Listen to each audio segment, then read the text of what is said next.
አይሁድ አሁን ምኩራብ ላይ የተፈጸመው ነገር ልምድ በጣም ተቀራርበዋል። አለቆች ናቸው። የቤተ መቅደሱ አሁን እኮ ብዙ ጊዜ የቤተ መቅደሱን ስርዓት የምናበላሸው እኛ አወቅን። ወደ ሰንበት ትምህርት ቤት በጣም የጠጉ እግዚአብሔርን የሚያውቁ ክህነቱን የሚያውቁ ለቤተ መቅደስ የቅርብ የሆኑ ሰዎች ሲጃፈሩ እናያለን።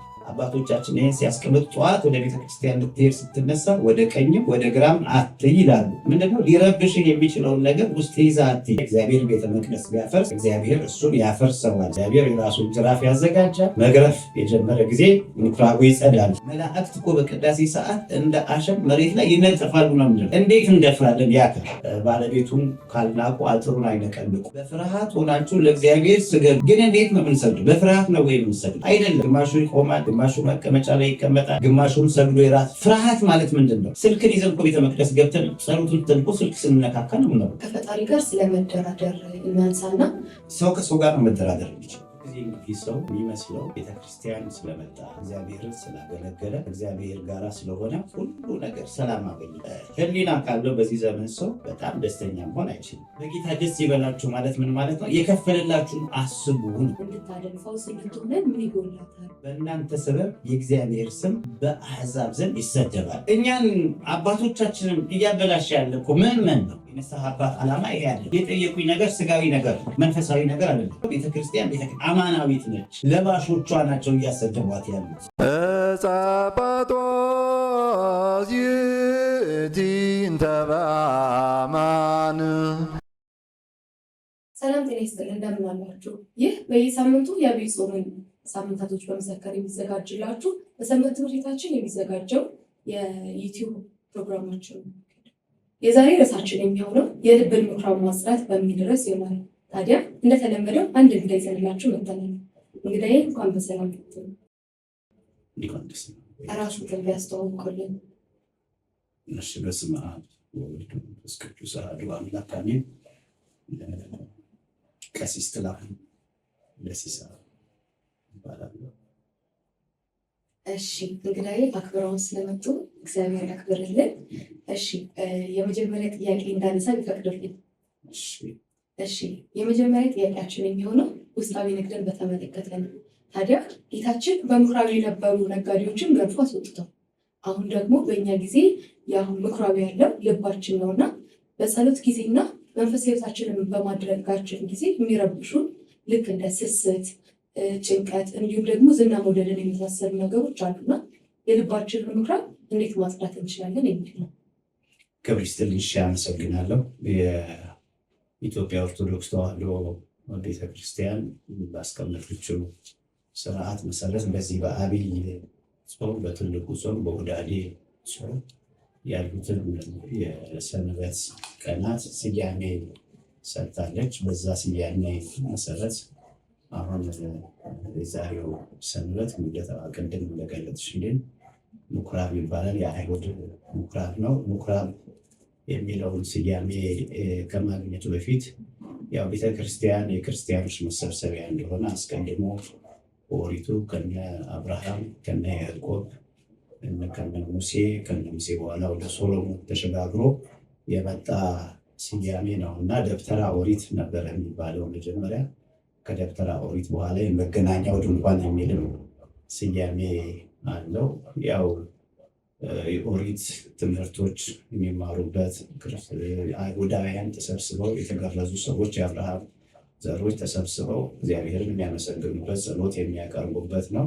ደብተራ ኦሪት ሲባል ከሰለሞን ጊዜ በኋላ ክርስቶስ እስኪመጣ ድረስ በምኩራብነት ነው ሲጠራ የነበረውና ያሬድም ስለዚህ ስለ ምኩራብ ሲያነሳ ቦአ ኢየሱስ ምኩራብ አይሁድ፣ ኢየሱስ ግን ወደ አይሁድ ምኩራብ ገባ ነው ተብሎ የጻፈው። ወንጌሉ የዮሐንስ ወንጌል ምዕራፍ 2 ላይ ያለውን አንስታ ነው ቤተክርስቲያን በዛ ሰዓት የምታነበው።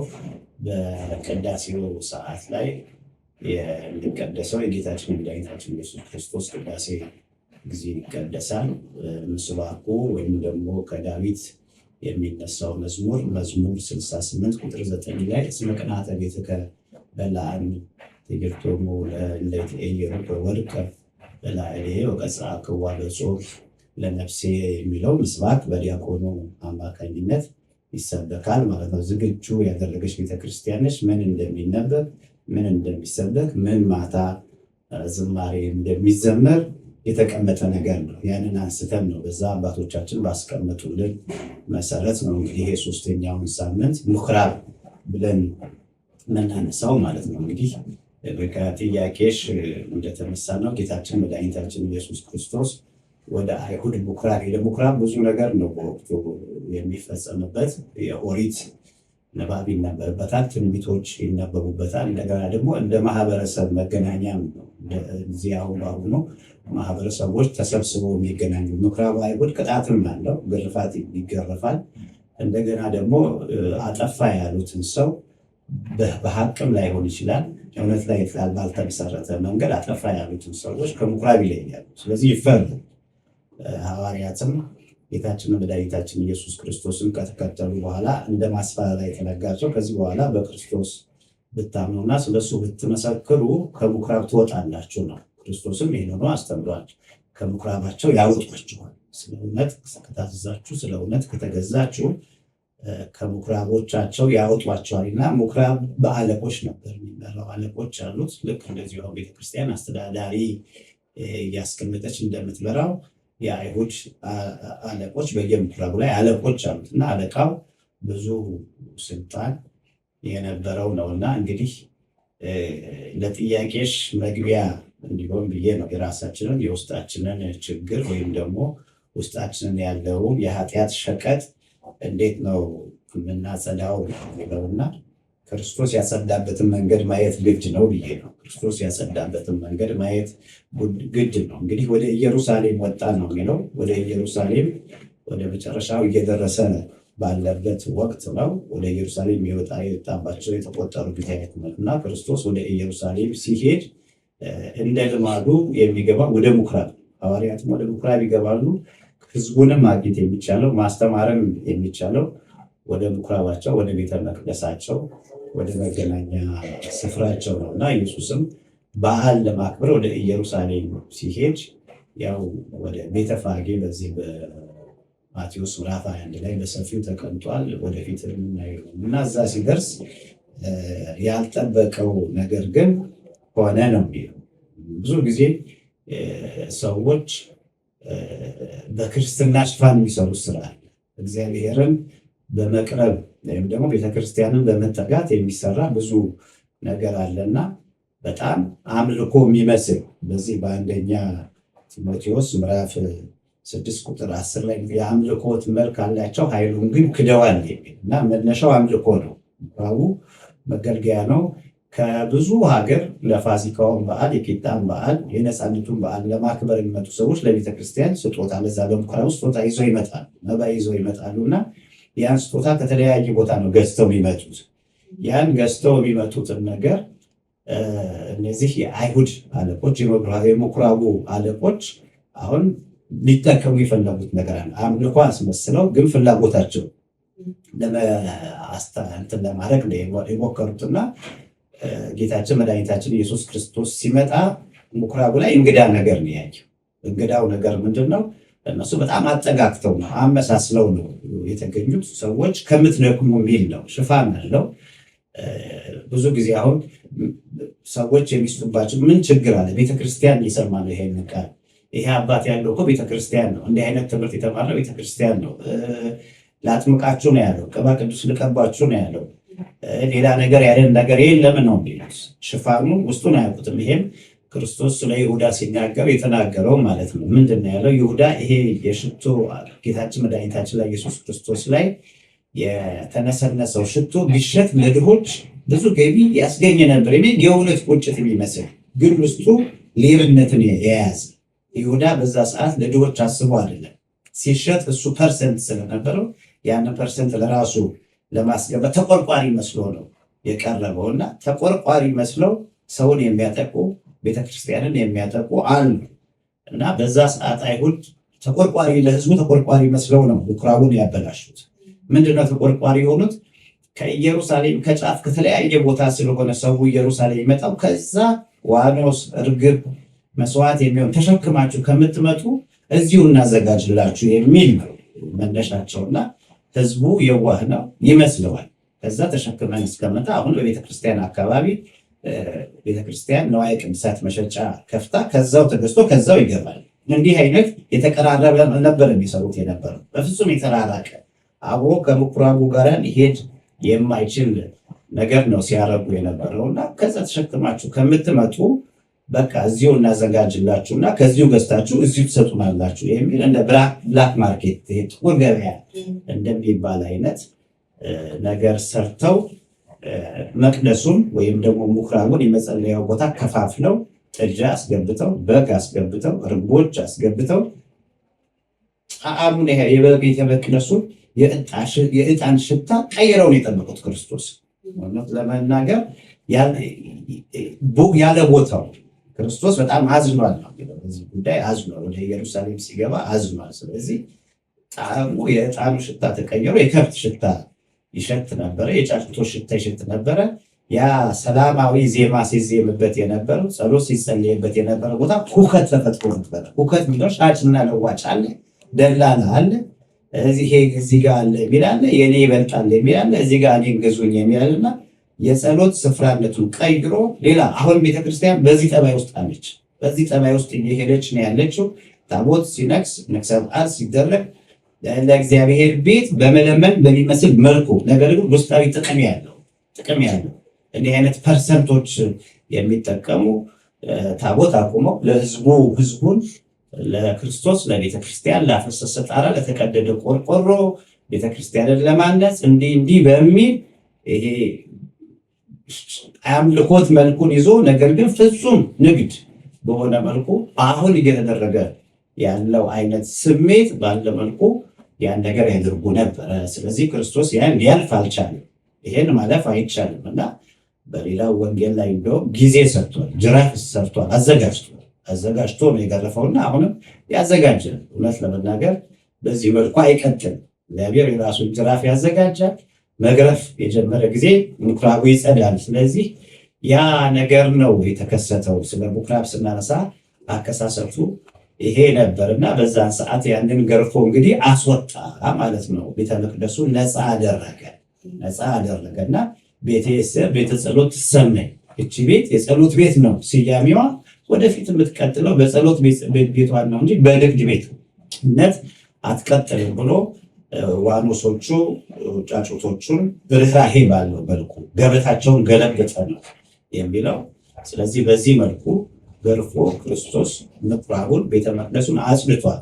ስለዚህ ዞር ብለን ስናመጣ ደግሞ የእኛ ልብ የሸቀጥ የንግድ ልብ እንዳይሆን በዚህ ትምህርት ማጽዳት እንዳለብን ራሳችንን ማጽዳት እንዳለብን እንግዲህ በቆሮንቶስ 3:6 ላይ እንደተገመጠው እናንተ የእግዚአብሔር ቤተ መቅደሶች ናችሁ ነው የሚለው እና የእግዚአብሔር ቤተ መቅደስ ቢያፈርስ እግዚአብሔር እሱን ያፈርሰዋል ስለሚል ሰው በውሃ የበቀለ አይደለም፣ ከእናትና ከአባት ተገኘ ብለን የምንናገር ሰው በደም የበቀለ ነው። በክርስቶስ ደም የበቀለ ነው። ስጋ የተቆረሰለት፣ ደም የፈሰሰለት፣ ዋጋ የተከፈለለት፣ ሕይወት የተሰጠው ሰው ሰውነታችሁ እግዚአብሔርን ደስ የሚያሰኝ ሕያውና ቅዱስ መስዋዕት አድርጋችሁ ታቀርቡ ዘንድ በእግዚአብሔር ርኅራኄ እለምናችኋለሁ ነው የሚለውና እንግዲህ የሃይማኖት አበው ሰው ወደ ቤተክርስቲያን ሲሄድ ወደ ጸሎት ስፍራ ሲሄድ በ318 ሊቃውንት በደነገጉት መሰረት ያስቀመጡት ነገር አለ። ጠዋት በእሑድ ቀን እንግዲህ እሑድ ምኩራብ እሑድ ቀን ነው። እሑድን ይዞ ነው የሚሄደውና ጠዋት ወደ ቤተክርስቲያን ለመሄድ ስትነሳ ራስህን አዘጋጅ፣ አጽዳም፣ ራስህን አዘጋጅ። በሃይማኖት ብትኖሩ ራሳችሁን መርምሩ ይላል በቆሮንቶስ 13:5 ላይ እና ራስን መመርመር ያስፈልጋል። ማነኝ እኔ? እንዴት ነው ያደርኩት? ሰው እኮ ሁሉ ጊዜ እንዴት አደርክ ሲባል ሊያስብ የሚገባው እንዴት ነው ያደርኩት? ምን እየሰራህ ነው ያደርከው? ምን እያሰብክ ነው ያደርከው? በክፋት እሳቤ ነው ያደርከው ወይስ በመልካም እሳቤ ነው ያደርከው? እንዴት ዋልክ ሲባል ውሎህ ምን ይመስል ነበር? ምን አደረክ? ምን ሰራህ? እግዚአብሔርን አስደሰት? አስቀየምክ? ሕሊና የሚፈቅደውን ሰው የሚወደውን እግዚአብሔር የሚወደውን ነገር ነው የሰራህ ወይ እግዚአብሔር የማይወደውን ሰው የሚጠየፈውን ሕሊናህም የከሰሰህን ስራ ሰራ ነውና አባቶቻችን ይህን ሲያስቀምጡ ጠዋት ወደ ቤተክርስቲያን ልትሄድ ስትነሳ ወደ ቀኝም ወደ ግራም አትይ ይላሉ። ምንድነው? ሊረብሽህ የሚችለውን ነገር ውስጥ ይዛ አትይ። ቂምም ከሆነ በቀልም ከሆነ እሳቤም ከሆነ አሁን ቅድም እንዳነሳሽው ያልተረጋጋ የውስጥ ስሜትን የሚረብሽ ለጸሎት የማያዘጋጅ ቀጠሮ ራሱ ይዘህ አትምጣ ነው የሚሉት። አሁን ብዙ ሰዎች ወደ ቤተክርስቲያን ሲመጡ እስከ 3 አስቀድሼ ከ3 በኋላ ተመልሼ ይሄን አደርጋለሁ ይላሉ። አያስቀድሱ። ቅዳሴው ይረዝምባቸዋል፣ ትምህርቱ ይረዝምባቸዋል፣ ጸሎቱ ይረዝምባቸዋል። ለምን? ከቀጠሯቸው ጋር ነው ያሉ። ስለዚህ ወደ ምኩራብ የእኛን የሰውነታችን ቤተ መቅደስ ስናስብ ወደ ቤተ መቅደስ ጠዋት ተነስተን ስንሄድ ማድረግ ያለብን ነገር ምንድነው? ቀጠሮ ይዘን መምጣት የለብን። በቀጠሯችን እግዚአብሔር ጋር ነው ያለን። ስለዚህ ቀኝም ግራም አትሄድ፣ ወደ ቤተ መቅደስ ገብተህ አስቀድስ፣ እስኪያልቅ ድረስ በጽሞና ተከታተል፣ እትው ሳይባል አትውጣ የሚል የአባቶቻችን ትምህርት አለና ያን ተከትለን መተን እንግዲህ ውስጤ ምንድን ነው ያለው የሚለው ራሳችን መመርመር ነው። መጀመሪያ ሰው ካልመረመረ ራሱ አያውቅም። ስለዚህ የሃይማኖት ሰው ከሆነ ምንድን ነው ውስጤ ያለው? ቤተክርስቲያን አሁን እየሄድኩ ያለሁት ምን ይዤ ነው? ልክ ራሴን እንደ መቅደስ ብቆጥረው እኔ ውስጥ ያሉ ሸቀጦች ምንድን ናቸው? እየተመላለሱብኛል እንዴ? ቂም ይዞ ተንኮል ይዞ በቀል ይዞ በኋላ ኃጢአት ሊሰራ ፕሮግራም ይዞ ቅዳሴ መምጣት አይቻልም። እና ሁከቶች አሉ። ሰው ውጫዊና ውስጣዊ ሁከት አለው። ውጫዊ ሁከት አለ፣ ውስጣዊ ሁከት አለ። ውስጣዊ ሁከት የሚተራመሱ ናቸው። ውጫዊ ሁከት የሚገለጽ ነው። ስለዚህ እነዚህ ውስጣዊውን ነገር ነው ክርስቶስ ከምኩራቡ ያጸዳው። ቤቴስ በጸሎት ትሰማይ እናንተ የወንበዴ ዋሻ አደረጋችሁ ስለ ማጽዳት ያስፈልጋል። ሁከትን ምንን ለማጽዳት ግን ራስን ማወቅ ነው። አሁን ትልቁ ነገር እንዳንረበሽ ምን እናድርግ? ራሳችንን እናውቃለን ወይ? ጠዋት ወደ ቤተክርስቲያን ስንሄድ እኔ ማን ነኝ? በመጀመሪያ ምን አይነት ሰው ነኝ? አሁን ቆሜ እየጸለይኩ ያለሁት እኔ ግለሰብ ምን አይነት ሰው ነኝ? እዚህ መቅደስ መቆም ይገባኛል ወይ?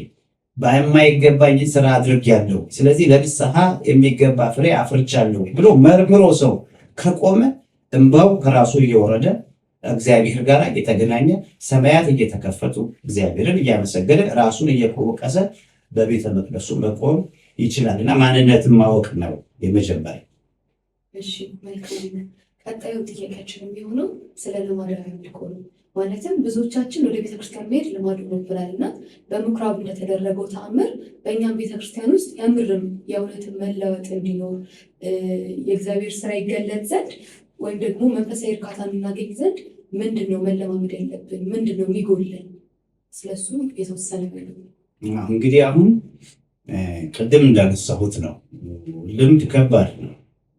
እግዚአብሔርን መምሰል ስጋዊ ነገር ማስለመድ ለጥቂት ይጠቅማል ይላል። እግዚአብሔርን መምሰል ግን ለዚህም ለሚመጣውም ዓለም ይጠቅማል። እንግዲህ ብዙ ጊዜ ይሄ በቤተ ክርስቲያናችን እየተነገረን ነው ያለው። ክርስቶስም ይሄን አስቀድሞ ተናግሯል። ሰዎች በልማድ ወደ ቤተ መቅደስ እንዳይመጡ ወደ ቤተ ክርስቲያን በመጣ ወይም ወደ እግዚአብሔር ቤት መጥተ መስዋዕት ለማቅረብ በመጣ ጊዜ አትግባ ነው።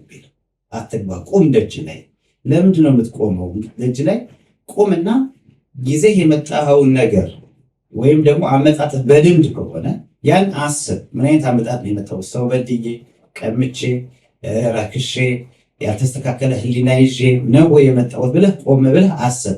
ካሰብክ በኋላ የበደልከው ሰው ካለ የቀረ ነገር ለዚህ ህይወት የማያበቃ ህይወት ካለ አትግባ ወደ ቤተ መቅደስ። በመጀመሪያ ያን አስተካክልና ያን አስተካክልህ ከመጣ በኋላ እንደገና መስዋዕትህን ልታቀርብ ይገባል ነው ትልቁ ነገር። እና እንግዲህ ልምድ መጥፎ ብዙ ጊዜ አሁን ቅድም እንዳነሳው ነው የአምልኮ መልክ አላቸው ኃይሉን ግን ክደዋል የሚባለው የልምድ ነው። ልምድ ሲሆን ነው። እና ያው አባቶቻችንም እኮ በተረት ይላሉ እውነት ውሸት ሲደጋገም እውነት ይመስላል። ስለዚህ ቤተክርስቲያን በመጀመሪያ የሚመጣ ሰው የመጀመሪያ ፍርሃቱን እያሳደገው መምጣት አለበት። ልምምድ ሲሆን ግን ፍርሃት ይወጣል። በቃ ተለማማጅ ነው። ልክ ቤተክርስቲያን የመጀመሪያ ጊዜ ከግቢ ውጭ መቆም ይፈራል። ጫማውን አውልቆ የሚገባ ሰው አለ። ቀጥሎ መቅደስ ሲገባ ጫማ ያወልቃል። እንደዚህ እያለ ራሱን ከፍርሃት ውስጥ የሚከት ሰው አለ። እየተለማመደ ሲመጣ ግን መቅደስም ጫማ ማውለቅ ትዝ የማይለው ሰው አለ። ልምምድ ይሄ ነው። ስለዚህ እግዚአብሔር የሚፈራበትን ነገር በቀረብን ሰዓት፣ ወደ እግዚአብሔር በመጣን ሰዓት፣ እግዚአብሔርን አወቅን በምንል ሰዓት እምነታችንን አጠንክረን የመጀመሪያውን ክርስትናችን ይዘን መሄድ ሲገባ እየላላ ልምድ እየሆነ አምልኮቱ እየቀረ ይመጣል። አይሁድ አሁን ምኩራብ ላይ የተፈጸመው ነገር ልምድ ነው። በጣም ተቀራርበዋል። አለቆች ናቸው። የቤተ መቅደሱ አሁን እኮ ብዙ ጊዜ የቤተ መቅደሱን ስርዓት የምናበላሸው እኛ አወቅን ምንድን ወደ ሰንበት ትምህርት ቤት በጣም የጠጉ እግዚአብሔርን የሚያውቁ ክህነቱን የሚያውቁ ለቤተ መቅደስ የቅርብ የሆኑ ሰዎች ሲዳፈሩ እናያለን። ለምንድን ነው? ተላመዱት ማለት ነው። የተላመዱት ነገር ወደ ድፍረት ነው የሚቀየረው። ሃይማኖት ወይም ቤተክርስቲያንን ግን ሁልጊዜ ማየት ምንም ከልምዱ ጭምር ክርስቶስ የተሰቀለባት ደም የፈሰሰባት መላእክት እኮ በቅዳሴ ሰዓት እንደ አሸን መሬት ላይ ይነጠፋሉ ነው የምንለው። እንዴት እንደፍራለን? ያ አስተሳሰብ እየወጣ ያ አስተሳሰብ እየቀረ በቃ ባለቤቱን ካልናቁ አጥሩን አይነቀንቁ ይባላል። ባለቤቱን ሲልቁ ነው አጥሩን የሚነቀንቁ። ስለዚህ በጣም ቅርበት እየፈጠርን ስንመጣ ፍራቻ ይጠፋና ወደ ድፍረት ይቀየራል። ወደ ድፍረት ሲቀየር ደግሞ መቅደሱ ላይ የምንሰራውን ስራ እንደተባለው የጸሎት ቤቱን ንግድ ቤት አድርገን የመቀየር ጠባይ ይታያልና በፍርሃት ሆናችሁ ቁሙ ነው የሚለው ቤተ መቅደሱ። በድፍረት ሆናችሁ ላይ ሆነ ህሊናችሁ ወደ ሰማይ ያስብ፣ የቆማችሁበትን ቦታ ስፍራ እወቁ። ስለዚህ በፍርሃት ሆናችሁ ለእግዚአብሔር ስገዱ እኮ ነው የሚባል። ስግደትም ሲታዘዝ እኮ በፍርሃት ሆናችሁ ለእግዚአብሔር ስገዱ። ግን እንዴት ነው የምንሰግደው? በፍርሃት ነው ወይ የምንሰግደው? አይደለም። ግማሹ ይቆማል፣ ግማሹ መቀመጫ ላይ ይቀመጣል፣ ግማሹም ሰግዶ የራስ ፍርሃት ማለት ምንድን ነው? ለዛ ሴትዮ እኮ ጌታችን መድኃኒታችን ኢየሱስ ክርስቶስ ሳምራዊቷን ሴት በዮሐንስ ወንጌል ምዕራፍ 4 ላይ እኮ የተናገራት ነገር ነው። አባቶቻችን በዚህ ተራራ ይሰገድ ይላሉ፣ እናንተ ደግሞ በኢየሩሳሌም ይሰገድ ትላላችሁ። ስለዚህ ምንድነው የምንሰግደው ስግደት ብላስተ የሚሰግድ በመንፈስና በእውነት ይስገድ፣ የሚያገለግል በመንፈስና በእውነት ያገልግል፣ የሚዘምር በእውነትና በመንፈስ ይዘምር፣ የሚሰብክ በእውነትና በመንፈስ ይስበክ። እግዚአብሔር ቤት የሚመጣ በመንፈስና በእውነት ይምጣ ነው። ከዚህ ውጭ ከሆነ ግን የልምድ አመጣጥ ከሆነ እንዲህ ብዙ ነገራችን የሚቆይዘን ስንመጣ አንፈርም። ልምድ ነው። ቤት እንኳን ኢትዮጵያ ቤት ዝም ተብሎ ይገባል። ልምድ ነው አላ። እግዚአብሔር ቤት ግን የተለየ ነው እና ልምዶቻችንን እናስወግደን ነው መምጣት ያለብንና ለምሳሌ ክፉ ለምድ ይዘንታል። ስልክን ይዘን እኮ ቤተ መቅደስ ገብተን ጸሎቱን ተንቆ ስልክ ስንነካካ ነው ተደፋፍረናል ማለት ነው። ተደፋፍረን ስልክን አጥፍቶ ቤተ መቅደስ የሚገባ የለም። ከዛ ሁሉ አልፎ ተርፎ ትምህርት እየተማረ ቅዳሴ እየተቀደሰ የራሱን ስልክ ከፍቶ ስልኩን የሚነካካ ብዙ አማኝ ፈጥሯል። ማን ጋር ቆሜ ነው ማለት ድፍረት ማለት ይሄ ነው። እግዚአብሔር ቤት ተቆሞ ተንቀጥቅጦ አባቶቻችን እኮ ቅዳሴ ሲገቡ አስቀድመው ታጥቀው ወገባቸውን ታጥቀው ነው ቅዳሴ የሚገባውና ምእመናን ግን እየተለማመዱ ሲመጡ ውጫዊ ንጽህና አለ። እስከ ቢጃማው እኮ ይመጣል። ድፍረት ነው። እንዴት ወደ ቤተ መቅደስ እስከ ቢጃማ ይመጣል? እግዚአብሔርን ለማነጋገር እንዴት ነው እስከ ቢጃማ የሚመጣው? እስካደረበት ልብስ ይመጣል። ንግድ በነገዱበት፣ ሸቀጥ በሸቀጡበት፣ ደጅ በዋሉበት ልብስ ብድግ ብሎ ቤተ መቅደስ ይመጣል። ይሄ ድፍረት ነው። ስለዚህ ያ ሁሉ ድፍረት እየተቀራረበ መጥቶ መቅደስ ውስጥ ተገብቶ ስለ ሰማያዊ ነገር ማሰብ ሳይሆን ስለ ምድራዊ ነገር ስልክ አውጥቶ ስልክ እየነኩ ከስልክ ጋር እየተያዩ ስልክ እያወሩ ይሄ ቤት የተከለከለውን ነገር መቅደስ ይዞ አሁን የምኩራብ ጠባይ ይሄ ውጪ ማጭበርበር በክፉ መነገር የተከለከለውን ነገር እዚህ ዘዴ ፈጥረው ገብተው መቅደሱን በንግድ ነውና ልማድ መጥፎ ነው። ስለዚህ እግዚአብሔርን እየቀረብን ስንመጣ ቤተ መቅደስ እየቀረብን ስንመጣ የፈለጠ ልንንቀጥቀጥ ልምድ ከምን ይመጣል? ውስጡ ያለውን ነገር የምናየው በስጋዊ አመለካከት እየቀረበን ሰው እኮ ጣም ወጣምሮ ከብሔር እግዚአብሔር ቸር እንደሆነ ቅመሱና ይሁን። እግዚአብሔርን የቀመሰ ሰው ለማዳት ጠንቃቃ ማን አለ? ማን ጋር ነው የቆምኩት? መላእክት ተነጥፈዋል። የእግዚአብሔር ቤት ነው። ስለዚህ ለመጣ ይጠነቀቅ ይበኛው። ውስጤን አጥቤ ውጪን አጥቤ ነው መምጣት ያለብኝ የሚለው ነገር አለና የልምድ አምልኮ ከባድ ነው። በያዕቆብ ምዕራፍ 1 ላይ ተገልጿል። በልምድ መመላለስ ያስቀስፋል፣ ክብርንም አያሳጣም። የመጣንበትን ዋጋ ይዘን አንሄድምና እንግዲህ መለማመድ ነው ወደ ልምድ እየወሰነ ያለ። ልምድ ከሆነ ደግሞ በቃ ጥሩ ልምድ አለ። ቤተ መቅደስ መምጣት ጥሩ ልምድ ነው። ክርስቶስ እንደ ልማዱ ወደ ቤተ መቅደስ ወደ ምኩራብ ገባ ይላል። ይሄ ጥሩ ልምድ ነው። ግን ወደ መቅደስ የምንመጣበት ልምድ ሻይ እንደሚጠጣ ቡና እንደሚጠጣ የሆነ ቦታ እንደሚኬድ አይደለም መሆን ያለበት። ልምዱ ጥሩ ነው። ከልምዱ ጋር ግን አብረን መንፈሳዊ ሕይወትን ማሳደግ አለብን። እሺ፣ ከዚህ ጋር በተያያዘ ከፈጣሪ ጋር ስለመደራደር እናንሳና ማለትም ብዙዎቻችን ከእግዚአብሔር ጋር የምንገናኘው ይህን ብታደርግልኝ ይህን አደርጋለሁ ከሚል አስተሳሰብ ጋር ወይም ደግሞ ንግድ ቤዝድ የሆነ አስተሳሰብ ጋር ነው እና ይህንን ነገር ትተን የእውነትም ከእግዚአብሔር ጋር እግዚአብሔርን ፈልገን ካለምንም ትተን ወደ ቤተክርስቲያኑ መምጣት እግዚአብሔርን ወደ ማግኘት እንዴት መምጣት እንችላለን ስለሚለው ብናነሳ ደስ ይለኛል። እግዚአብሔር ምን ያላደረገው ነገር አለ? እኮ እግዚአብሔር ሰው ከሰው ጋር ነው መደራደር የሚችል። አድርግልኝ፣ ላደርግልህ፣ እንዲህ ብታደርግልኝ እንዲያደርጋለሁ የሚል ነገር አለ። በመጀመሪያ አንድ ሰው ቤተክርስቲያን የሚሄደው ለማን ሲል? እግዚአብሔርን አምላክነት ሊጨምር ነው። እግዚአብሔር ላይ የሚጨምረው እሱ ስላልመጣ እግዚአብሔር የሚቀንስበት ነገር አለ የለም። አንድ ይሄ። ሁለተኛ እግዚአብሔር ለሰዎች ያላደረጋቸው ነገሮች ምን አሉ? ምንድነው ያልተደረገልን ነገር?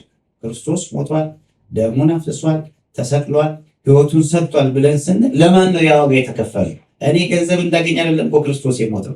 እኔ በዚህ ምድር ላይ ደርቶኝ እንድኖር ያ ታስቦ አይደለም እኮ ዋጋ። እኔ ክርስቶስ አድኖኛል፣ ሞቶልኛል ብዬ እኮ ሳስብ የከፈለልኝ ዋጋ እኮ ክርስቶስ ለእኛ ካደረገው ነገር ጋራ ሲወዳደር በዚህ ያለንም ዘመን ያለ መከራ ምንም እንዳልሆነ አስባለሁ ብሎ እኮ የተናገረው ጳውሎስ የደረሰበት ነገር እኮ የዋዛ አልነበረም። በቆሮንቶስ 11 ላይ እንኳን በረሃብ ለመጠማት ብዙ ጊዜ በመሞት በመደብደብ ራቁትነት፣ ችግር፣ እንቅልፍ ማጣት እያለ ተናግረዋል። ይህም ሁሉ ካደረገው ይሄ ሁሉ ደርሶበት እኮ አሁንም ጳውሎስ ሌላ ድርድር አይደለም የፈለገው።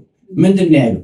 ክርስቶስ ለእኔ ካዘጋጀው ወይም ደግሞ ክርስቶስ ለእኔ ከሆነው ጋራ ሳስበው ይሄኛው ነገር ምንም አይደለም፣ ምንም ቁም ነገር ውስጥ የሚገባ አይደለም ብሎ እንደውም የጳውሎስ እኮ ነገር ይገርማል በጣም እና ህመም ነበረበት ይላል በትከሻው በኩል እሱ በልብሱ ብጫቂ ሰው እያዳነ እየፈወሰ በእሱ ግን የቀኝ በኩል ከፍተኛ ውጋት ነበረበት ይላልና ለዛ ነገር 3 ጊዜ ጸለይኩ ይላል። እግዚአብሔር ይሄን ነገር ከኔ እንዲያደርግ ለመንኩለ። አይ ይሄ ውጋት ጸጋውን የሚያበዛልህ ነው፣ አንተነትን የሚያጠነክር ነው፣ ከእግዚአብሔር ጋር የሚያገናኝህ ነው ሲለው ምን አለ ይላል አባቶች ተረጎሙት፣ ቀኝን ሳይሆን ግራዬንም ተመልሶ ይውጋኝ። እዚህ ጋር ብቻ ሳይሆን እዚህ ጋር ቢመመኝ ግን ህመሙ ይጨመር። ለምን? በረከትን የሚያሰጥ ከሆነ ዋጋ ጸጋ ከሆነ ስለዚህ ከእግዚአብሔር ልንደራደር መጣባቸውን ጉዳዮች የሉ። እንደ እውነት ለመናገር በማቴዎስ ወንጌል ምዕራፍ 7 ተጽፏል፣ ለምኑ ይሰጣችኋል፣ የሚለምኑት ሁሉ ያገኛል ተብሏል። ስንተክስ ትካዜህን በእግዚአብሔር ላይ ጣል፣ እሱ ይደግፋል ተብሎ ተጽፏል። በዮሐንስ መልእክት ምዕራፍ 5 ላይ እንደ ፍቃዱ አንዳች ብንለምነው ይሰማናል፣ የምንለምነውንም ነገር እንደምንቀበል ብናምን ይደረግልናል። ስለዚህ ሰው ከእግዚአብሔር የሚፈልገው የሚለምነውን ነገር እንደሚቀበል ማመን ነው ያለበት እንጂ ሌላ መደራደሪያ ይዞ መምጣት የለበት። እግዚአብሔር ቁሳዊ ያደርጋል። ድርድር የሚያስፈልገው ከቁሳዊ ሰዎች ጋር ነው። ይሄንን ባደርግልህ ምን ታደርግልኛለህ? ወይም ደግሞ ውለታ ዋልልኝ ለዋልልኝ እኛ የተዋለልን ነው። በቃ የተዋለልን ውለታ ጸጋ ይባላል። አሁን ጸጋ ማለት ነው ቋንቋ የለው የተከፈለልን ክፍያ በቃ እንዲሁ እንድንድን ነው። ከሰራነው ስራ ጋር አይሆንም። እንዲሁ ሰውን ወደደው። ስለዚህ እንዲሁ ወደደ፣ እንዲሁ ጸጋውን አበዛልን። ያ ጸጋ ከኛ ስራ ጋር የሚመጣጥን አይደለም። ልናገኘው ከሚገባ በጣም ንጹህ እንኳን ብንሆን የምናገኘው ልናገኘው ከሚገባ በላይ ብዙ ሰራን እንኳን ብለን ብናምን ከእግዚአብሔር የምንቀበለው እንደሰራነው አይደለም። የሰራነው ብቻ ቢሰጠን የትም አያደርሰን፣ በጸጋው ነው የምንለው ስራችን ተጨምሮ ማለት ነውና ይሄ የሰው ጠባይ ነው። የሰው ጠባይ ምንድነው? ብዙ ጊዜ ሁሉ በእርግጥ ብዙ ሰዎች ሲቸገሩ ቤተክርስቲያን ይመጣሉ። ያዕቆብ 5 በእርግጥ ተናግረዋል። ሰው ሲያዝን ምን ማድረግ አለበት? መለመን አለበት። የሰው ጠባይ የሰው አኗኗር ክርስቲያን ነው 2 ነው። አንደኛው ጸሎት ነው፣ ሁለተኛው ምስጋና። ጸሎት የሚያስፈልገው መች ሁሌ ሰው ሲያዝን፣ ሲቸገር፣ ሲጎሳቆል ከእግዚአብሔር የሆነ ነገር ሲፈልግ ይጸልያል። ሲያገኝ አይጸልይም ማለታቸው አይደለም። መለያው ግን የማግኘት ወይም ደግሞ የመርካት እግዚአብሔር ሰጠኝ ያደረገልኝ የሚል ሰው ሁልጊዜ ያመሰግናል። በምስጋና ውስጥ ጸሎት አለ። የጎደለበት ሰው ካለ እግዚአብሔር መለመናል። ከእናንተ ያዘለ ማለት ቢኖር ይጸልይ። የቤተ ክርስቲያን ሽማግሌዎች ቀሳውስትን ይጥራል። ደስ ያለውስ ይዘምር። በዚህ በሁለቱ ነው የምንቆመው። በዝማሬም ውስጥ ጸሎት አለ፣ በጸሎት ውስጥም ዝማሬ አለ። ስለዚህ እግዚአብሔር ቤት ስንሄድ እግዚአብሔር የከፈለልን ዋጋን አስበን እያረገን ያለነው ነገር ያንሰዋል ብለን ነው መሄድ ያለብን። ለዚህ ነው ሀለወነ ንባ በብዙ ጻማ ወድካም፣ እኛ ወደ እግዚአብሔር መንግስት በብዙ ስቃይና ድካም ልንገባ ይገባናል አለ። ብዙ ከሆኖ ነው እንደዛ ያለው። ተገርፎ ተደብድቦ ደሙን አፍሰውት መጥተው በቃ ይበቃሃል እኮ ከዚህ በኋላ አገልግሎት ቢበቃስ፣ እየተደበደብክ ነው፣ ልትሞት ነው እኮ አሉት። አይ የእግዚአብሔርን መንግስት በብዙ ዋጋ ነው የምናገኘው። ክርስቶስም ራሱ ተናግሯል። የሚገባቸውን ስታደርጉ እማንጠቅም ባሮች ነን በሉ። ልናደርገው የሚገባን አደረገ። ድርድር መምጣት የመጀመሪያው ስህተቱ እሱ ጋር፣ ሁለተኛ ያላደረግን ነገር የለም ብለን ጨርሰን ነው የምንመጣው። ሶስተኛ አባት ነው።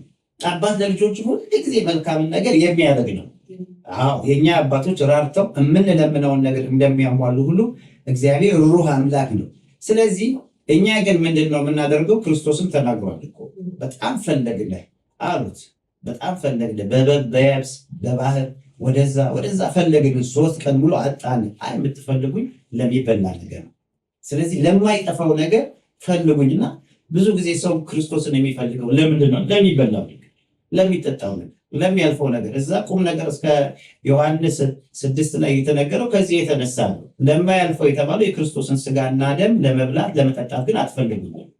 ግን ለጎደለ ነገር አሳ አብረክቼ ስላበላኋችሁ ሆዳችሁ ስለሞላ በዛ የተነሳ እናንገስ ትሉኛላችሁ። ስለዚህ ከኛ ፍላጎት አይደለም እግዚአብሔር የሚፈልገው፣ ከክርስቶስ ፍላጎት አኳያ ነው እግዚአብሔር መፈለጊያ።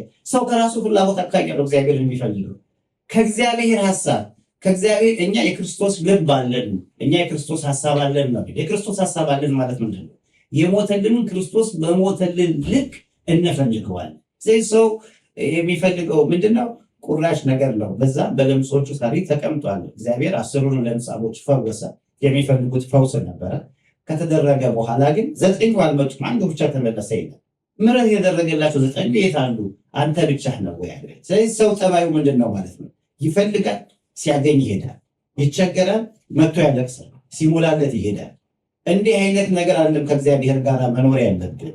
እግዚአብሔርን የምንፈልገው ለማይጠፋው ነገር ነው። ይሄ እኮ ምድራዊ ኑሮ እኮ ነው የምንኖረው። ስለዚህ ሰማያዊ ኑሮ አለ። ነጭ ልብስ ለብሰን ከእግዚአብሔር ቀኝ የምንቆምበት ኑሮ አለ። ስለዚህ ሰው ከእግዚአብሔር ሊቀበለው የሚገባው ነገር ያላገኘው ነገር የለም። ህይወት ተሰጥቶታል። ሰው ከህይወት በኋላ ምንድን ነው የሚቀበለው ከእግዚአብሔር? በምንድን ነው የሚደረደረው? ያ ይሄ መንግስቱን ፈልጉ ሌላ ሁሉ ይጨመርላቸዋል ተብሏልና ሰው ስላላወቀ ነው እንጂ አርግልኝ የሚል ድርድርም እግዚአብሔር ላይ አይገባም። እሱ ሊያደርግ የሚገባውን ካረገ እግዚአብሔር ለሚፈልገው እሱ ላፋለው ታማኝ ነውና ሰው መጀመሪያ በራሱ መታመን አለበት ለማለት ነው።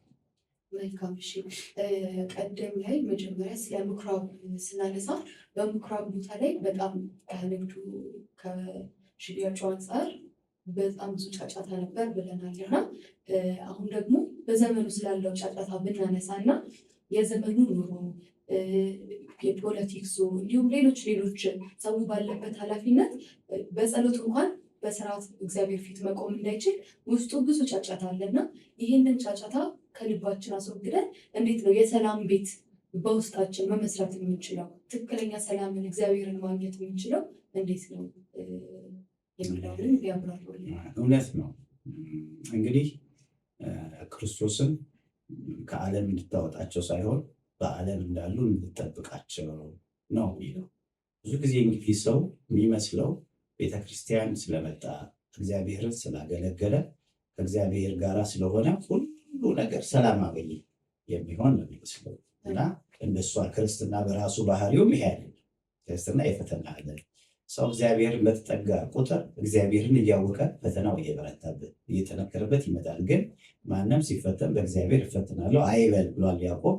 ስለዚህ ከተፈተነም ደግሞ ከፈተናው ጋር መውጫው እግዚአብሔር እንደሚያዘጋጅለት ተናግሯል እና ያለንበት ዓለም የሁከት ዓለም ልክ ነው፣ የሚረብሽ ዓለም። በተለይ አሁን በዚህ ዘመን ብዙ ሰው እየተቸገረ ነው ያለው፣ እየተሰቃየ ነው ያለው። ምድራዊው ነገሩ ያስቸግረዋል፣ ኑሮ ያስቸግረዋል፣ ፖለቲካው ያስቸግረዋል፣ ስለ ሰው ማሰብ ያስቸግረዋል። ለራሱ መብላት ያልቻለ አለ፣ የማይበላም ብዙ ሰው አለ ብሎ የሚያስባለ፣ መጠጣት የማይችል አለ፣ የማይጠጣም ብዙ ሰው አለ ብሎ የሚያስባለ። ሲወጣ ህሊና ካለው በዚህ ዘመን ሰው በጣም ደስተኛ መሆን አይችልም፣ ይታወቃል። ግን ግላዊ መረጋጋት እንዴት ማግኘት? ግላዊ መረጋጋትም ነው ማግኘት። አንደኛ ሰው ያለኝ ይበቃኛል ካላለ መረጋጋት ነው አያውቅም። አሁን ጳውሎስ ይሄንን የተናገረው በ6 ላይ ጢሞቴዎስ ምዕራፍ 6 ላይ ያለኝ ይበቃኛል የሚሉ ሰዎች ግን እግዚአብሔርን አተረፉ ይላል። ስለዚህ ሰው እንዴት ይረጋጋል ስንል ያለኝ ይበቃኛል ምንድን ነው ያለው? አሁን ጳውሎስን እንመርምረው ከተባለ እኮ ምንድን ነው ያለው? ምን ነበር ያለው? እውነት ለመናገር ልጆች ነበሩ፣ ያለኝ በቃ ትዳር ነበሩ፣ ስራ ነበረው። ጥሩ የመጣው እንደውም ኃላፊነት ነው። ከአይሁድ ጋር ኃላፊ ሆኖ ሐዋርያትን እያንገላታ ደሞዝ እየተከፈለው ስልጣን የሚያገኝበት መንገድ ነበር። ያን ሁሉ ጥሎ መጣ። ያን ሁሉ ጥሎ ከመጣ በኋላ የተረጋጋ ኑሮ ግን ይኖር ነበር። ምንድን ነው ያረጋጋው? ክርስቶስ ማለት የሚያረጋጋ ክርስቶስ። ሰው ምንም ሀብት ቢኖር ምንም ቢደለው እግዚአብሔርን ካላገኘ አይረጋጋም። ደግሞ ባዶ ሆኖ ምንም የሌለው ሆኖ ክርስቶስን ካገኘ ደግሞ ይረጋጋል። ስለዚህ አሁን ጳውሎስ ያለኝ ይበቃኛል፣ ስለዚህ እንመርምረው ከተባለ በቃ መርፌ ነው ያለው ጳውሎስ፣ ልብስ የሚሰፋበት ድንኳን የሚሰፋበት። ያኛው ለመኖር አይደለም፣ አስተምሮ መብላት መጠጣት ሲገባው በሰው ላይ ሸክም ላለመሆን ማለት ነው። እኔ ካስተማርኩ ከመከርኩ በኋላ ተመልቼ እናንተን ለስጋዬ ለልብሴ ከማስቸግራችሁ ብሎ ሌሊት የእንቅልፉን ሰዓት ብሎ ደግሞ መርፌ ይዞ ድንኳን እየሰራ እየሸጠ ራሱን ያኖር ነበር። ያለኝ ይበቃኛል ያለው ምንድነው? ምናልባት ምንድነው ከቁስ አኳያ መርፌ ድንኳን የሚሰፋበት ለማታ እራቱ የሚበላበት። ይሄ ካረጋጋው ወደ ራሳችን ስንመለስ አንደኛ ሊያረጋጋን ቅድም አስተማር እግዚአብሔር ያረጋጋናል። ሰው ደግሞ ባለው ነገር ህሊናው ያርፋል። ተፈጥሯችን ነው። ደሞዝ ያለው የሚረጋጋው ደሞዝ ሲመጣ ነው። ዘመድ ያለው የሚረጋጋው በዘመድ ነው። ሀብት ያለው በሀብት፣ የሚያከራየው ሰው የሚረጋጋው ያከራየውት ነው ይለው። ቁሳዊ በሆነ ነገር ውስጥ ነው ልታጠረው። ይሄን እንተው አይደለም። ይሄ ግን ይበቃኛል። ይሄ ይበቃኛል ካላልን መረጋጋት አይመጣም። ወደ ማመስገንም አንሄድ። ስለዚህ በጣም ጭንቅ ነው ያለ ነው። ይገባኛል ያለንበት የፖለቲካውን ሁኔታ፣ የሀገሪቱን ሁኔታ፣ የኑሮ ሁኔታ። ሰዎች እኮ ተቸግረዋል። ልክ ተቸግረዋል። ለልጆቻቸው የሚያበሉት የሚያጠጡት አጥተዋል። እነዚህ ሰዎች እኮ አትጨነቁ ማለት አይቻልም። ግን ክርስቶስ ያልተቀበለው ስጋዊ መከራ የለም። ለተራቡ ከሚገባ በላይ እሱ ተርቧል። ለተጠሙ ከሚጠሙ በላይ ተጠምቶ፣ ለሞቱ ተጎዳን ላሉ እሱ ሕይወቱን አሳልፎ ለተገረፉ እጅግ እጥፍ ተገርፏል። ስለዚህ አሁን ጳውሎስ በፊልጵስዩስ ምዕራፍ 4 ላይ ምንድነው? ሁል ጊዜ በጌታ ደስ ይበላችሁ። ይሄ ተከፍሎ የተነገረ አይደለም። ሀብት ላላቸው፣ ጤና ላላቸው የተነገረ፣ ዓይንም ለሌለው የተነገረ ነው። እጅም ለሌለው የተነገረ ነው። እግርም ለሌለው የተነገረ ነው። ልጅም ለሌለው የተነገረ ነው። ሚስትም ለሌለው የተነገረ ነው። ሁል ጊዜ በጌታ ደስ ይበላችሁ። ሊያረጋጋ የሚችለው ምንድነው ማለት ነው? ጌታ ምን አይነት ነገር በጌታ ደስ ይበላችሁ ማለት ምን ማለት ነው? የከፈለላችሁን አስቡን። ስለዚህ ይሄ ሁከቱ፣ ዓለሙ ላይ ያለው ውጣ ውረዱ፣ ውዝግቡ፣ አለመረጋጋቱ፣ ጫፍ ጫፍ እየደረሰ እየተመለሰ ያለው መዓት፣ እየደረሰም ያለው መዓት፣ የግል ጭንቀት፣ የሀገር ጭንቀት፣ እምነታችን ላይ እየመጣ ያለው ተጽዕኖ፣ እየደረሰብን ያለው ነገር፣ እነዚህ ሁሉ ነገሮች ዝም ብሎ ለጥ ብሎ የተኛ ሰው ካለ ትክክለኛ ቢጨነቅ ሊያስብ ይገባል። ግን መፍትሄውን ሲያደርገው ግን በግል በቃ ያለኝ ይበቃኛል ያለኝ በሀገር እንደ ቤተክርስቲያን በቃ የሞተላት ክርስቶስ አለ። ትካሴን በእግዚአብሔር ላይ ጣል፣ እሱ ይደግፈዋል። እንተክዛለን። ስለዚህ ይህ ትልቁ ችግር ምንድነው? ሁከቱን ለማስወገድ የምንሄድባቸው መንገዶች የበለጠ ሁከት ይሆናል። ጭንቀታችንን ለማስወገድ የምንሄድባቸው መንገዶች የበለጠ ጭንቀት ይሆናል። ሰው ጭንቀቱን ለማስወገድ ጠጣ ካለ ወዴት ይሄድ? ሰው ጭንቀቱን ለማስወገድ ሌሊት ጭፈራ ቤት ሊሄድ ካለ ወዴት እየሄደ ነው? የባሰ ጭንቀት እየጨመረ ነው። ስለዚህ እንደ ክርስትና እንደ ሃይማኖተኛ ሰው ስናስብ ይሄ ገበያ የመሰለው ትርምስምስ የመሰለው ያልተረጋጋው ህይወት፣ ድብልቅልቆ የወጣው ህይወት መስተካከል የሚችለው ግለሰባዊ መረጋጋት ሲሆን፣ እኔ ከተስተካከል፣ አንቺም ከተስተካከለች፣ ሌላውም ከተስተካከለ ሀገር ትስተካከላለች። ሀገር ተስተካከለች እና እረፍት ማግኘት አለብን። ባለኝ ይበቃኛል የሚል ማጉረምረምስ የማጉረምረም አሁን እሺ ያለኝ ይበቃለኝ አንበል። በቃ ብዙ ነገር ተደራርቦ መጥቷል። ማጉረምረም ጥቅሙ ምንድን ነው? ማማረር ጥቅሙ ምንድን ነው ብለን ስለ አይሁዳውያን የደረሰ ነው። መና በላን ሰለችን ብለው አንገታቸውን ዝቅ አድርገው ዱላ ይዘው መሬት እየጫሩ በየድንኳኖቻቸው ደጃች ላይ ሆነው ሙሴ ምን ሆናችሁ? ይሄ ከዚህ መና በቀር ምን በላ የለም። እንዲህ አይነት ማጉረምረም ግን ምንድን ነው ያስመጣሁትን? አፍንጫችሁ እስኪወጣ ድረስ ይሰጣችኋል፣ ግን ትሞታላችሁ። እርግማን ነው የመጣው። ስለዚህ ትካዜ፣ ከልክ ያለፈ የክርስቲያን ትካዜ የሚያመጣው ነገር የለም።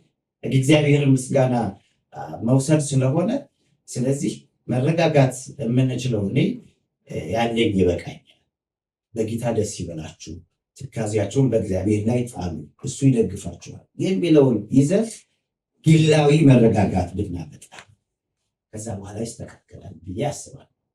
መልካም። እሺ፣ ከዚህ ጋር በተያያዘ ስለ ቤተክርስቲያናችን ተልእኮ የምናየው ማለትም ጌታችን ምኩራብን አጽድቶ ከጨረሰ በኋላ ዓይነ ስውሮች ተፈውሰዋል፣ አንካሶችም ተፈውሰዋል እና ከዚህ ጋር በተያያዘ ቤተክርስቲያናችን በነፍስም እንዲሁም በስጋ እኛም ምዕመናንን እንድታደን ፈውስ እንድትሆነን ምን ይጎላታል? ከዚህ ጋር በተያያዘ ደግሞ እንደ ምዕመን እኛም የቤተክርስቲያናችንን ቅድስና እንድናስጠብቅ ምን ማድረግ ይኖርብናል የሚለውን ጥያቄ ቢመልሱልን። ሁለቱ የቃላት ነገሮች ይስተካከሉ። አንደኛ ቤተክርስቲያን የሚጎላት የለም። ሁለተኛው ቅድስና፣ ቤተክርስቲያን ቅድስት ነች። ቅድስት በቅድስት ቤተክርስቲያን በተቀደሰች ቤተክርስቲያን እናምናለን። ጉድለት ማንጋ ነው? ጉድለት ማንጋ ነው? የቅድስና እጦት ማንጋ ነው ብለን ስሌት እኔ የምትለካኝ እምነቴ ነው ቢለኝ፣ እኔ የእምነቴ መለኪያ አይደለም። እኔ በእምነቴ ይለካኝ፣ እሱ የቤተክርስቲያን አባት ነው። ግን ለምን እንደዚህ ያደርጋል? ስለዚህ በምንድን የተለካሁት? በሃይማኖት ቅድም ስንነሳ ተናግሬያለሁ። በሃይማኖት ብትኖሩ ራሳችሁን መርምሩ። ራሳችንን ብንመረመር ባልተፈረድብን ነበር። ስለዚህ በዚች በተቀደሰች ቤተክርስቲያን ውስጥ ስንመጣ ልንቀደስ የሚገባን እኛ። ቤተክርስቲያን ቅድስት ነች። ቤተክርስቲያን እንከን አልባ ነች። ቤተክርስቲያን ንጹህ ነች። ቤተክርስቲያን አሁንም ትፈውሳለች፣ ነገም ትፈውሳለች። ወደፊትም እስከ ዓለም ፍጻሜ ድረስ የቤተክርስቲያን ፈውስ አይቋረጥም። የክርስቶስ ስጋና ደም ያላት ቤተክርስቲያን ነች፣ ትፈውሳለች። ጸበሎች አሉ፣ ትፈውሳለች። ጸሎቷ ይፈውሳል፣ አሁንም እየፈወሰ ነው ያለው። ግን በሚታይ መልኩ ለባሾቿ ቤተክርስቲያንን በቤተክርስቲያን ስያሜ የተሰጣቸው ከክርስትና ከአማኞች እስከ ትልልቁ ድረስ በሮሜ መልእክት ምዕራፍ 2 ላይ እንደተጻፈው ማለት ነው። በእናንተ ሰበብ የእግዚአብሔር ስም በአሕዛብ ዘንድ ይሰደባል። አንተ መምህር ሆነ እንደ መምህር ያልተገለጥክ፣ ሰባኪ ሆነ እንደ ሰባኪ እማትኖር፣ ክርስቲያን ሆነ እንደ ክርስቲያን እማትኖር አባ ጊዮርጊስ ዘጋስጫ እንዳለው ማለት ምንድን ነው? እኔ ክርስቲያን ሆኜ መዋል፣ ክርስቲያን ሆኜ ማደር፣ ክርስቲያን ሆኜ መነሳት፣ ክርስቲያን ሆኜ መሰንበት፣ ክርስቲያን ሆኜ መኖር፣ ክርስቲያን ሆኜ መሞት፣ ክርስቲያን ሆኜ መነሳት። ይሄንን ነው አንድ ክርስቲያን ሊይዝ የሚገባው። ስለዚህ አሁን ቤተክርስቲያን እንዲሁ ስናይ በእኛ በአለቆቹ የተነሳ በዮሐንስ ራዕይ እንደተገለጸ እምነቅፍብህ ነገር አለ ተብሎ ለዛ ለአለቃ እንደተነገረው እንደተጻፈለት፣ አሁንም በሮሜ 2 ላይ እንደነገርኩሽ በእናንተ ሰበብ የእግዚአብሔር ስም በአሕዛብ ዘንድ ይሰደባል። የፈውሱ ከእግዚአብሔር ዘንድ አንድ ሰው ሄዶ ሊያገኘው የሚገባውን ነገር አግኝቶ እንዳይመጣ እንቅፋት ይሆንናል።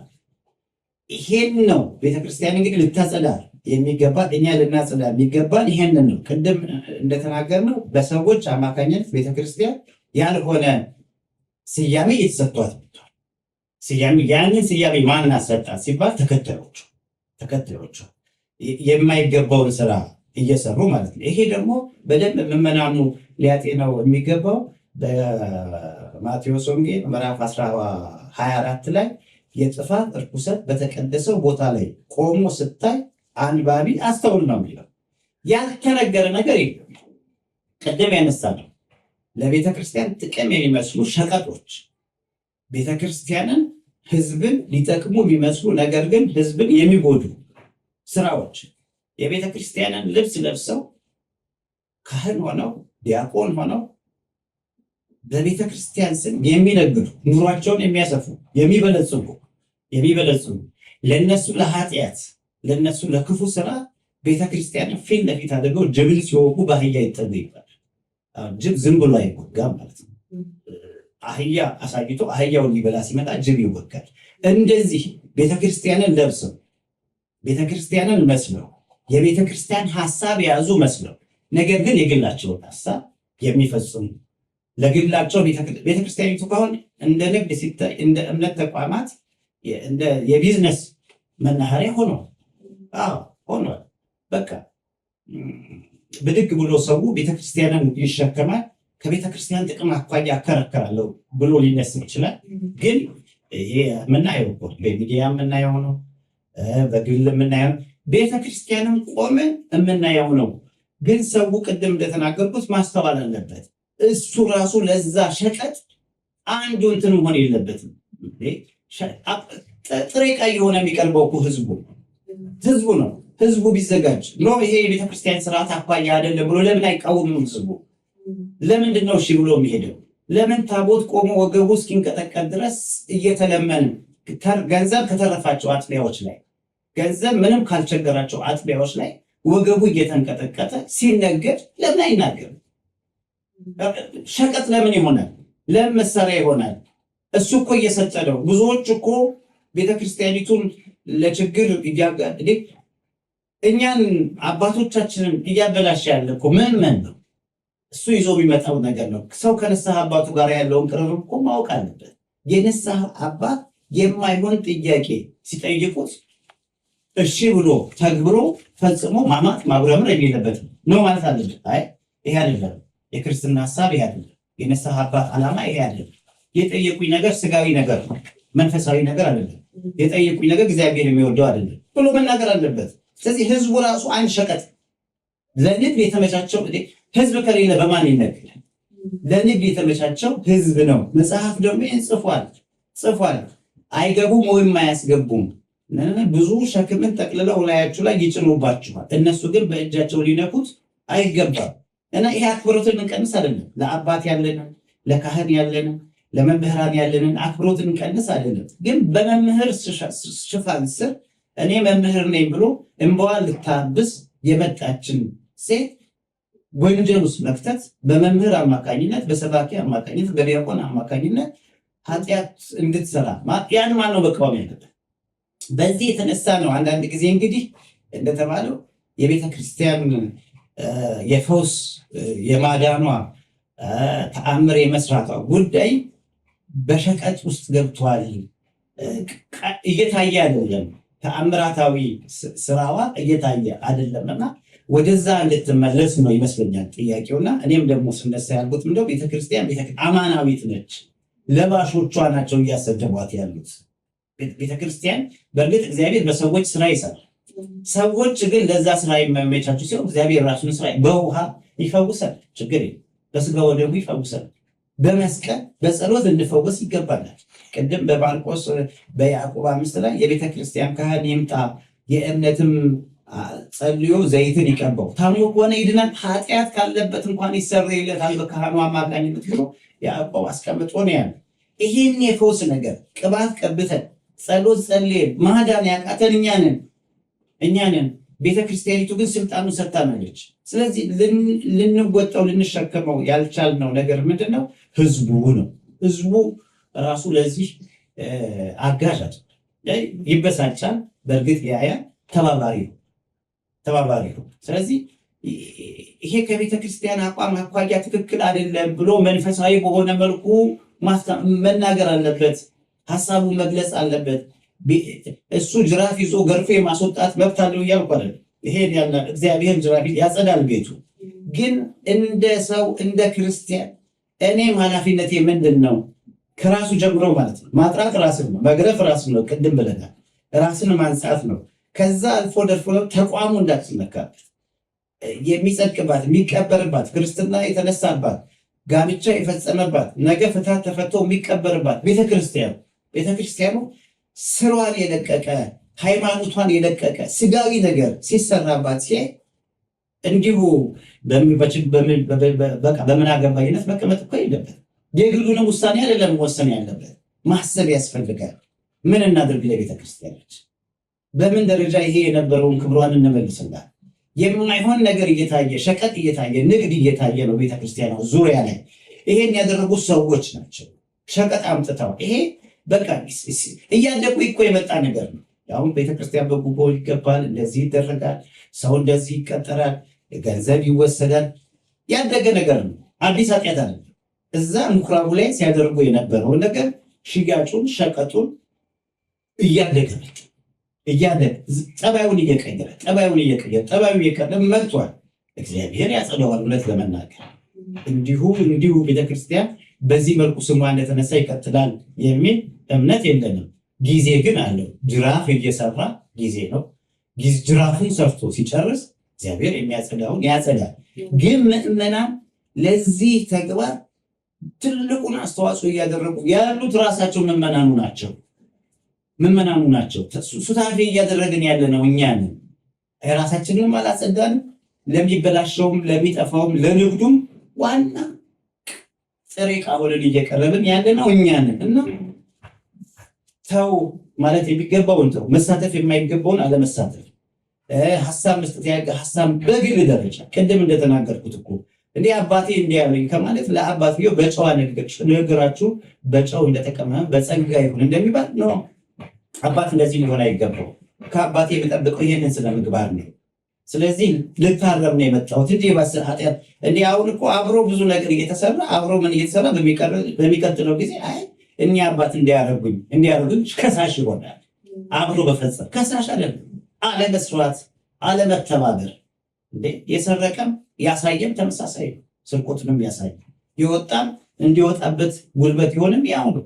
ስለዚህ ቤተክርስቲያኒቱ አሁን ባለበት ሁኔታ እውነት ለመናገር ልክ ነው የሚመስል ነገር አለ። የሸቀጥ የንግድ በጣም በሚያሳዝን ሁኔታ የአምልኮት መልክ የለቀቀበት መንፈሳዊ የማይመስል እውነት እግዚአብሔር ይመለክበታል ወይ ብለን ስናስብ እግዚአብሔርን የሚያመልኩ ሰዎች እውነት ይህን ያደርጋሉ ወይ? የሚያስፈራ የሚያስደነግጥ ሽምቅቅ የሚያደርግ ነገር አለ። ሰዎቹ ናቸው፣ ቤተክርስቲያኒቷ ናቸው። ስለዚህ በቤተክርስቲያኒቱ እምነት መሰረት ስንገመገም እኛ እንደዚህ ሆነን ተገኘን እንጂ ቤተክርስቲያን በእኛ አትገመገም። የኔ ልብስ በእኔ ነው የሚለካው። ሌላ ልብስ ለብሶ አልተመቸኝም ማለት አይችልም። ልብሱ አይደለም ከሰውየው። ስለዚህ ፈውሷ ይቀጥላል፣ ትፈውሳለች፣ ታድናለች። ግን ሰው ለግለሰብ መጠቀሚያ መሆን ለነጋዴ መጠቀሚያ እየሆነ ያለው ሰው ለሰባኪ መጠቀሚያ፣ ለባህታዊ መጠቀሚያ ቅባ ቅዱስ አምጫለሁ ብሎ እንዲያደርግላቸዋለሁ። የሆነ ነገር ፈብርካ ኑሮዋን ልታሻሽል የምትፈልግ ሴት የሆነ ነገር ብትል እሷን ይከተላል። የሆነ ነገር አለኝ እንደዚህ በቤተ ክርስቲያን ስም ንግድ ሲፈጠርበት አያውቅም። ስለዚህ ገቢው እሱ ነው፣ እየተነገደ ያለበት በራሱ ነው። ስለዚህ መጠንቀቅ አለበት። የቤተ ክርስቲያን እምነት ስርዓት ውጭ የሆነውን ነገር መቃወም። ይሄ አይደለም እንጂ ለባህታዊው፣ ለሰባኪው፣ ለዲያቆኑ የሆነ ብድግ ብላ እግዚአብሔር ተገለጠች ላለች ለዛ ሁሉ ግብዓት እየሆነ ገንዘብ ይዞ እየሄደ ቤተክርስቲያኒቱን ስም እያስጠፋል። ምዕመኑ ለአባቶች ለትልቆቹም ጥፋት ምክንያት ምዕመኑ ነው። አዎ ምዕመኑ ነው። በሰው ተንጠልጥሎ መንግስተ ሰማያት መግባት የሚመስለው ህዝብ አለ። የራሱን ኃጢአት ለማቃለል ከጥፋተኞች ጋር አብሮ የሚተባበራል። እንደሱ አይደለም። ስለዚህ የእግዚአብሔር ቤት የጸሎት ቤት ነችና ቤተክርስቲያን ፈውስ አላት። ወደፊትም ይቀጥላል። ፈውሷ አይቋረጥም። ነቅንጹ ነች። ነቅ የሌለባት ምንጭ ነች። ምንጯ የሚቋረጥ ምንጭ አይደለም። ከክርስቶስ በነቢያትና በሐዋርያት መሰረት ላይ ታነጽናል ቢለው ከኦሪቱም ይዘን ከአዲስ ኪዳኑም ይዘን ራሳችን ክርስቶስ የሆነው የሃይማኖት ራስ የሆነውን ክርስቶስ ይዘን የመሰረተች ቤተክርስቲያን ለጴጥሮስ ቃል የተገባለት ቤተክርስቲያን በአንተ ንግግር ላይ ቤተክርስቲያንን አንጻለሁ የጽዮን ልጆች አያናውጿትም የተባለች ምንም ንዑስ ውስጣው ቤተክርስቲያኒቱን ገፍቶ የሚጥላት አይደለም። ስለዚህ ለዚህ ግን ምክንያት የሚሆን ለክርስቶስ እኮ ሊሞት ነው የመጣው አይቀርለትም ክርስቶስ መሞቱ ለዛ ምክንያት የሆነ ይሁዳ ወይ የተባለ ይሁዳ። ስለዚህ ቤተክርስቲያን ትቀጥላለች። ለቤተክርስቲያን አንዳንድ ችግር ግን ምክንያት የሚሆኑ ሰዎች ወዮላቸው። ቤተክርስቲያን ትቀጥላለችና ምእመኑ እኔ ምክንያት ለጥፋት ምክንያት የለብኝም፣ ለሸቀጥ ምክንያት መሆን የለብኝም፣ ለንግድ ምክንያት የለብኝም ማለት አለበት የሚል ሀሳብ ይፈልግና እግዚአብሔር አምላክ ቤተክርስቲያናችንን ህዝባችንን በምሕረት በይቅርታ በቸርነት እንጠብቃት እንመኛለን፣ እንጸልያለን። አባታችን በእውነት በጣም ትልቅ ትምህርት ላይ ያስተማሩን። እንግዲህ ለዛሬ ያዝናቸውን ጥያቄዎች ጨርሰናል። በደንብ አስተምረውናል፣ አርመውናል። ትምህርቱም ደግሞ ለእውቀትም ለህይወትም የሚሆን ነውና እግዚአብሔር ቃለ ሕይወትን ያሰማዎት ቀሲስ እና በስተመጨረሻ ማስተላለፍ የሚፈልጉት መልእክት ካለ ከዚህ ከምኩራብ ጋር በተያያዘ ህዝቡ ጋር መድረስ አለበት መቅረት የለበትም የሚሉት መልእክት ካለ እድሉን እሰጣለሁ ለእርሱ። በቃ ሀሳባችንን ለመግለጥ ሞክረናል። በኢየሱስ ምኩራብ አይሁድ ነው የሚለው ህዝብ በጠቅላላ በዚህ በአጽዋማት ምኩራብ የተባለች የአብይ ጾም ነች። እዛ ውስጥ መግባት አለበት፣ መምጣት አለበት። ቤተክርስቲያን መሰብሰብ አለበት። ከቤተክርስቲያን የሚነገረውን ነገር መውሰድ አለበት። ምክንያት ነው። ቤተክርስቲያኒቱ ጾም ሰርታለች፣ ሰዓት ሰርታለች፣ የጸሎት ሰዓት አውጃለች። ስለዚህ እዛ መገኘት አለብን። ግን ክርስቶስ ሲመጣ እንዴት ሆነን ነው የሚያገኘን የሚለውን ሀሳብ መምጣት ብቻ አይደለም። አሁን ህዝቡ በአብይ ጾም ይመጣል።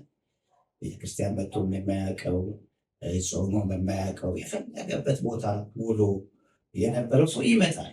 መሰብሰቢያ ነች እቺ ቤተክርስቲያናችን፣ መሰብሰቢያችን ነች እና መገናኘታችን ማህበራዊ ኑሯችንን የምንመሰርተው ከቤተክርስቲያን ተነስተን ነውና ሁሉ ይመጣል በአብይ ጾም። ሁዳዴ የሚባለው እንደዚህ ነው።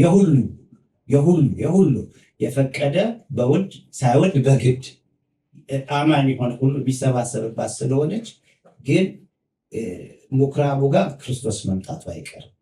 የተሰበሰብለት ቦታ ላይ ክርስቶስ መምጣቱ አይቀርም። ያየናል፣ ይመጣል እና ሲመጣ ያው ጎድለን እንዳንገኝ ቢያንስ እንደው መሰረታዊ የሆኑ ነገሮችን እያጎደል ለነገ ለኃጢአት ቀጠሮ ይዘን ባንመጣ በዚሁ እግዚአብሔር እንዲያጸናን ያየነው ነገር እየሰማነው ያየው ነገር ከዚህ የበለጠ ክርስቲያኖች እንደሆነ የሚያደርግ የሚያዘናጋ ነገር የለም እና ያው ምኩራብ ውስጥ ቤተክርስቲያን ውስጥ ቤተልሔም ውስጥ ተሰብስበን ነው ያለነውና ይመጣል ክርስቶስና ሲመጣ ግን እንደው ከሚገረፉት መካከል እንዳንሆን ንስሐ እንግባ፣ ስጋው ደግሞ እንቀበል።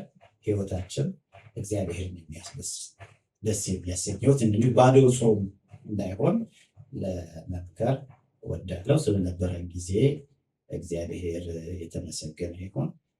ክብርና ምስጋና ለዘላለሙ ለአብ ለወልድ ለመንፈስ ቅዱስ ይሁን፣ ዛሬም ዘወትርም ለዘላለሙ አሜን። እንግዲህ በድጋሚ ቃል ያሰማልን። እንደዚህ እውቀትን ከህይወት አስተዋውቀው የሚያስተምሩ አስተማሪዎች አባቶችን አያሸሽብን እና ደግሞ እንግዳችንን ስለመጡ በድጋሚ እናመሰግናለን። እግዚአብሔር ያክብርልን። እንግዲህ ተመልካቾቻችን ዛሬ በምኩራብ ሳምንት የልብን ምኩራብ ማጽዳት በሚል ርዕስ ይህን የመሰለ ፕሮግራም ቆይታ ነበረን ማለት ነው። እንግዲህ ቀጣዮቹን ሳምንታቶች በድጋሚ በተለያዩ ርዕሶችን ወደ እናንተ የምንመጣ ይሆናል እና ፔጃችንን ላይክ፣ ሰብስክራይብ እንዲሁም ሼር በማድረግ ይቀላቀሉን። መልካም ቆይታ ይሆንላችሁ።